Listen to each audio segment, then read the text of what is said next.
আসসালামু আলাইকুম। আজমির শরীফ থেকে। আর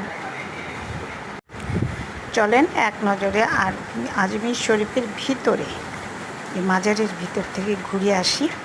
তো এখানে স্যান্ডেল পায়ে দিয়ে যাওয়া হয় না, স্যান্ডেল রাখার জন্য কিন্তু 10 টাকা করে দিতে হয়। বিভিন্ন জায়গায় এরকম স্যান্ডেল রাখতে দেওয়ার আছে। তো সব মিলিয়ে এই যে আমরা ভিতরে ঢুকে গেছি। আর এটা হলো সেই চুলাটা, মই দিয়ে, আপনারা হয়তো এর আগেও দেখেছেন। এটা হলো সেই ডেক। এই ডেকের মধ্যে সবাই যার যার ইচ্ছা পূরণের জন্য দেয়, এবং এই ডেক থেকেই কিন্তু 2 বেলা রান্না হয়। সকালে ফজরের নামাজের পর দেয় পায়েস, আর বিকালে আসরের নামাজের পর দেয় বিরিয়ানি।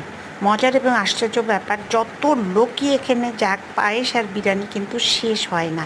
এটা হলো অজুখানা, এখানে সবাই অজু করে। তো এখানে মূল ফটকের ভিতর আমরা ঢুকে গেছি। এটা হলো মসজিদ, আর এটা হলো তার মাজার শরীফ। আর এখানে তার পাশ দিয়ে মসজিদ দোতলা। তো সবচেয়ে বড় কথা, এই সমস্ত জায়গায় একদম টপ টু বটম ভিডিও করার খুব একটা রিলায়েন্স নাই। তো আমি যেটুকু সবাই দেখতে পাবে, ঠিক সেইটুকুই ভিডিও করার চেষ্টা করছি। কারণ বিভিন্ন ধর্মপ্রাণ লোক বিভিন্ন জায়গায় থেকে আসছে। কার কী মন মানসিকতা, কে কী ভিডিওতে কিভাবে রিয়্যাক্ট করবে, তার জন্যই সাবধানতা অবলম্বন করে অল্প একটু আপনাদের সাথে শেয়ার করলাম। আল্লাহ হাফেজ।